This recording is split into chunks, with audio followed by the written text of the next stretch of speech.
था, विश्वास था। सब ऋषि मुनियों को तो भगवान के दर्शन करने आना पड़ा, लेकिन भिन्नी को दर्शन देने भगवान स्वयं गए, पूछते पूछते कि भैया भिन्नी का घर कहाँ है। जो अपने गुरु के वाक्यों पर विश्वास करता है तो उसकी नैया कभी मझधार में डूब ही नहीं सकती।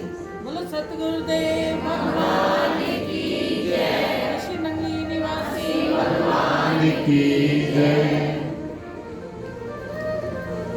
जब राजा परीक्षित ने पूछा कि जिसकी मृत्यु समीप हो उसे क्या करना चाहिए, तो सुखदेव मुनि बोले, वर्यानेशु के प्रश्न है कि तम लोक हिपम निपह। देखो सुखदेव मुनि के मुख से पहला शब्द निकला वर्यानेशु, जो वो अक्षर है, इसे व्याकरण के अंदर अमृतमय शब्द माना गया है, मानो अमृत उड़ेलने जा रही है। सुखदेव मुनि ने कहा, राजन तुमने लोक कल्याण के लिए प्रश्न पूछा है और मैं तुम्हें कोई कथा नहीं अमृत पिलाने जा रहा हूं। कल भी मैंने आपसे कहा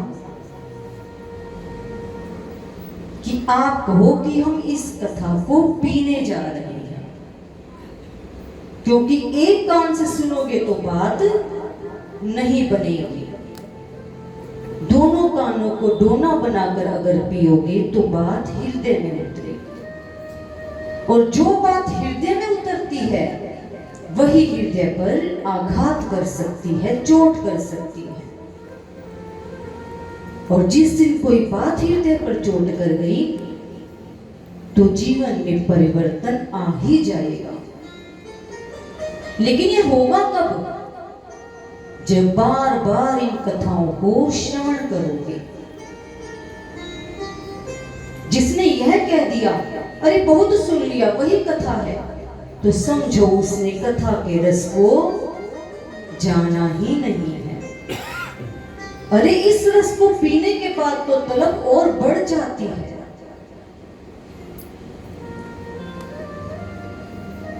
तो सुखदेव मुनि कहते हैं, राजन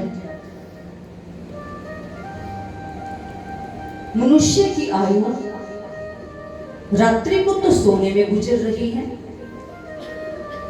और दिन भर काम धंधे भागम भाग, सुबह उठने से लेकर रात तक सब भाग रहे हैं, कोई नौकरी की तरफ,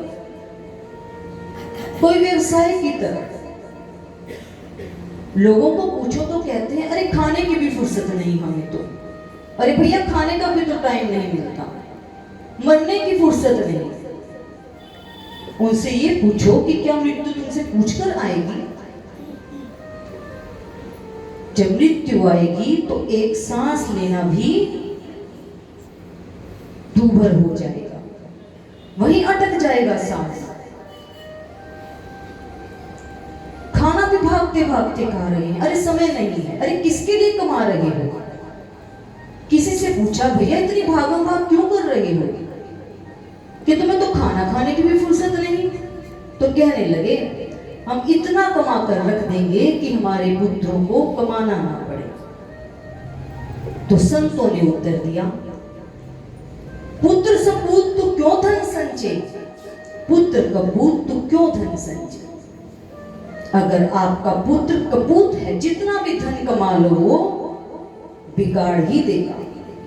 अगर पुत्र सपुत्र है तो अपने लिए स्वयं संचित कर ही लेगा। दोनों ही परिस्थितियों में धन का संचय करना मूर्खता है।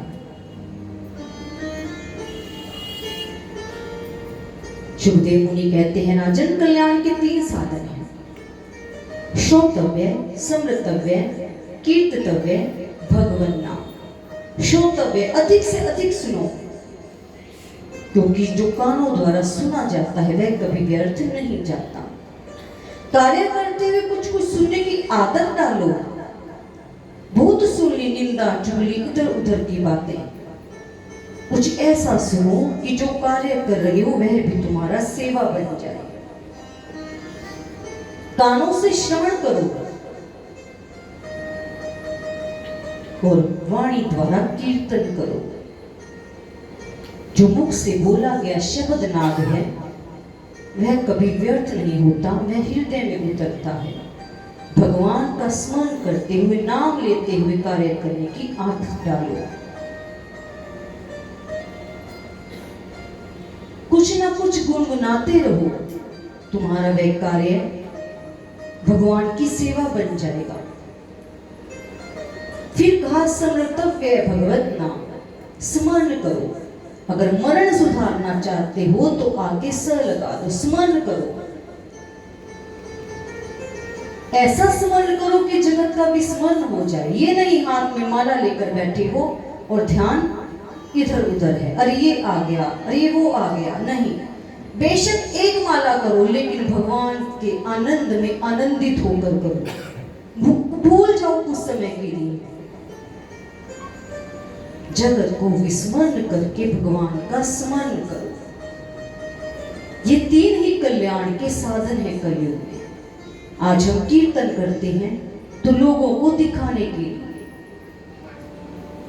जो दिखाने के लिए कीर्तन होता है ना वो केवल मुख से होता है, लेकिन जो भगवान को सुनाने के लिए होता है वह हृदय से होता है। तब आवाज हृदय से निकलती है। सुखदेव मुनि राजा परीक्षित को यह कहते हैं कि जिसने मनुष्य का जन्म पाकर भगवान का स्मरण नहीं किया, और भागवत में भी लिखा है जिसने मनुष्य जन्म पाकर भगवान का भजन नहीं किया वह नर होकर भी पशु के समान है और धरती पर बोझ लेने के लिए ही जन्म लिया है।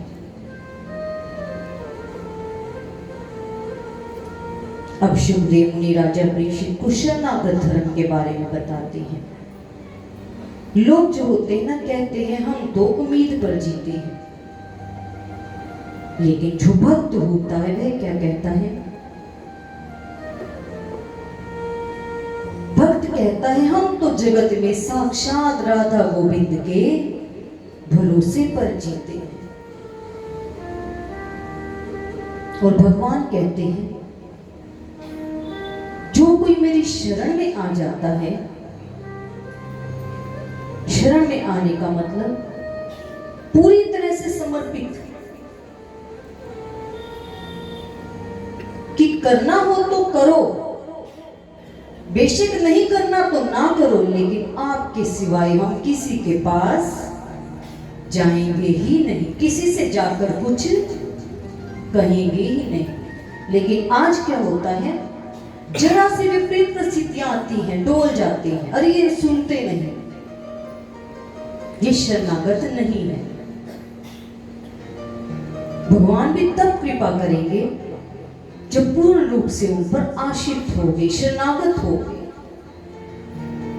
क्योंकि भगवान का वचन है सन्मुख होई जीव मोहि जब ही, जन्म कोटि अगर ना सही तब ही, कि एक बार जीव पूर्ण रूप से शरणागत होकर मेरे सामने आ जाए तो मैं तो उसके जन्मों जन्मों के अपराधों को क्षमा कर देता हूं। लेकिन ये होगा कब? जब हम भगवान के सामने जाएंगे। मिलत कृपा तुम पर प्रभु करी। लोग कहते हैं अरे हम तो पापी हैं, हम कहां जा सकते हैं। देखो कितनी छूट दे दी भगवान ने। मिलत कृपा तुम पर प्रभु करी और अपराधना एक मुंह धरी। अरे तुम जाओ तो सही, ये भगवान का स्वभाव है।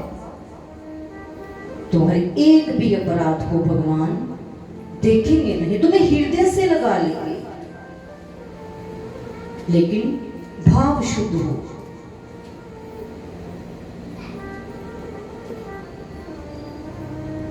जब भगवान श्री राम वन में गए तो उनकी मित्रता हुई सुग्रीव से।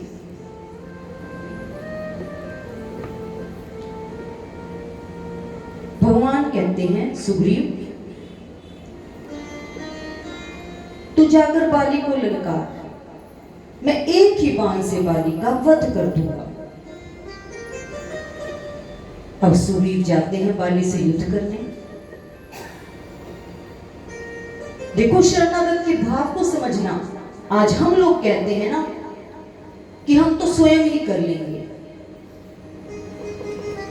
भगवान कह रहे हैं सुग्रीव जाकर युद्ध कर। सुग्रीव जाकर बाली को ललकारते हैं। बाली और सुग्रीव में युद्ध हो रहा है।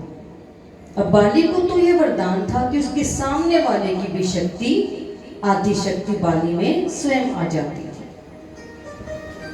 बाली वैसे भी बहुत शक्तिशाली था। अब जब बाली और सुग्रीव में युद्ध हो रहा है,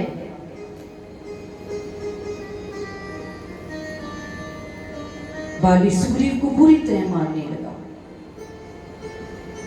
सुग्रीव पूरी तरह से थक कर, मार खाकर भगवान के चरणों में गए। अरे कैसी मित्रता है तुम्हारी, बड़ा कह रहे थे एक ही बाण से मार दूंगा, बाण चलाए खड़े क्यों रहे, बाण क्यों नहीं चलाया, अच्छा पिटवा दिया। तो भगवान श्री राम कहते हैं प्यारे क्या करो, तुम दोनों भाइयों की शक्ल ना एक जैसी है, मुझे पहचान ही नहीं हो पा रही थी कौन बाली है कौन सुग्रीव है। चलो अब ऐसा करते हैं, भगवान ने अपने गले का हार उतारकर सुग्रीव को पहना दिया। कहने लगे चलो इस हार से मुझे पहचान भी होती रहेगी तुम्हारी, और इस हार में, हार मत समझना मेरी शक्ति है, तुम्हें मेरी शक्ति भी मिलती रहेगी। जाकर बाली को ललकारो। अब सुग्रीव चले हैं फिर बाली से युद्ध करने। भगवान धनुष पर बाण चढ़ाए खड़े हैं कि सुग्रीव मुझे कहे और मैं बाण चलाऊं। अब सुग्रीव के मन में आ गया अरे वैसे भी मैं शक्तिशाली हूं और भगवान की थोड़ी शक्ति भी मुझ में आ गई, तो मैं स्वयं ही मार लूंगा। गया है युद्ध करने। युद्ध प्रारंभ होता है। बस यही सोच रहा है कि अब तो मैं स्वयं ही मार लूंगा, भगवान ने शक्ति भी दे दी, तो वैसे भी मैं भी बहुत शक्तिशाली हूं, अब तो भगवान से कहना ही नहीं पड़ेगा। देखो मन में क्या भाव आ गया कि मैं स्वयं ही मार लूंगा। अब भगवान भी कहते हैं जा देख ले, मार के देख ले कितना मारा जाता है तुझसे। भगवान ने भी अपना जो तीर धनुष पर चढ़ाया था नीचे कर दिया। दोनों में युद्ध होता है। बाली कभी सुग्रीव की जंघा पर, कभी कमर पर, तो कभी बाजू पर प्रहार करता है, कभी गदा से प्रहार करता है, तो कभी मुष्टिका से प्रहार करता है। सुग्रीव पूरी तरह घायल। एक समय ऐसा आया कि बाली का पैर सुग्रीव की छाती पर आ गया। अंतिम प्रहार करने ही वाला था कि सुग्रीव के मुख से क्या निकला, हे राम मैं बस तेरे भरोसे, तेरे सिवा मेरी सहायता कोई नहीं कर सकता। तब प्रभु ने जो बाण चढ़ाया था वह छोड़ दिया और एक ही बाण से बाली का वध कर दिया। जब हम पूरी तरह समर्पित होंगे तभी तो भगवान हमारी सहायता करेंगे। और हम कहते हैं हम स्वयं अपना घर चलाते हैं, अरे हम दुकान पर नहीं जाएंगे तो कमाएंगे कैसे? कथा पर बैठे रहेंगे तो दुकान कौन चलाएगा? अरे शरणागत होकर तो देखो, क्या उसको चिंता नहीं तुम्हारी? जो अपनी चिंता स्वयं करता है, ये भागवत का सूत्र धागे में पिरो लेना। जो अपनी चिंता स्वयं करता है भगवान उसकी चिंता कभी नहीं करते, और जो चिंता छोड़कर चिंतन करता है उसकी चिंता मेरे प्रभु स्वयं करते हैं। एक भरोसा होना चाहिए। जो भक्त होता है ना, उसका पक्का भरोसा होता है कि कन्हैया तेरे ही भरोसे थे, तेरे ही भरोसे हैं और तेरे ही भरोसे रहेंगे। एक बार समर्पण भाव से हाथ उठाकर बोलो, श्री राधे, श्री राधे, जय जय श्री राधे, जय श्री राधे। जब कोई नदी में डूबता है तो कैसे हाथ उठाकर वाय लगाता है, कहता है ना बचाओ बचाओ। क्यों? कि उसका पूरा ध्यान अपनी रक्षा पर होता है कि कोई मुझे आकर बचाए। जब आप भी पूरी तरह से समर्पित भाव लेकर भगवान के चरणों में प्रार्थना करोगे तो भगवान भी हमारी रक्षा अवश्य करेंगे। तो सबने मेरे साथ मिलकर दोनों हाथ उठाकर एक बार समर्पित भाव से क्या कहना है। देखो सरेंडर कैसे करते हैं, तो बताओ कैसे करते हैं सरेंडर। सब मिलकर मेरे साथ क्या बोलेंगे।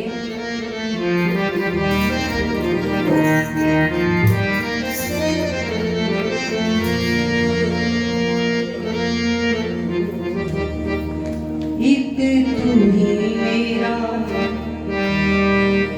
एक तू ही मेरा जग बेगाना। बोलो, एक तू ही मेरा जग बेगाना, कन्हैया मेरी लाज रखना, कन्हैया मेरी लाज रखना। एक तू ही मेरा जग बेगाना, कन्हैया मेरी लाज रखना। एक तू ही मेरा जग बेगाना, कन्हैया मेरी लाज रखना। जग बेगाना, कन्हैया मेरी लाज रखना। एक तू ही मेरा जग बेगाना, कन्हैया मेरी लाज रखना। तू ही मेरा जग बेगाना, कन्हैया मेरी लाज रखना। तू ही मेरा जग बेगाना, कन्हैया मेरी लाज रखना, मेरी लाज रखना,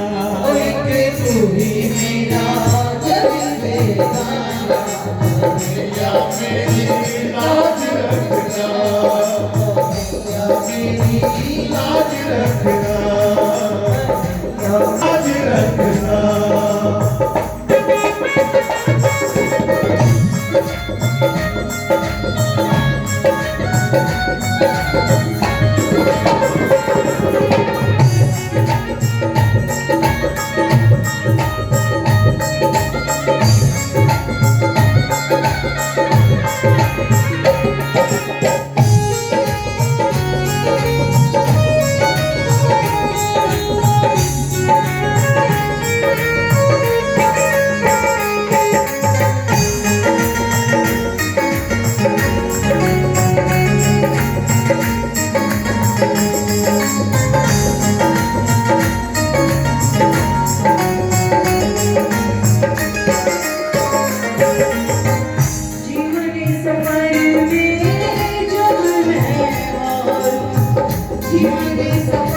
कन्हैया मेरी लाज रखना।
हकीकत है क्या है फसाना कन्हैया मेरी लाज रखना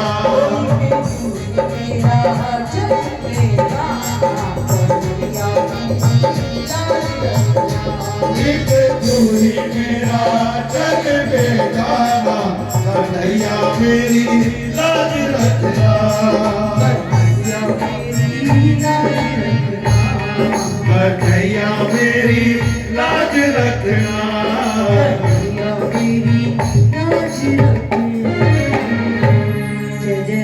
श्री राधे जय जय श्री राधे जय जय श्री राधे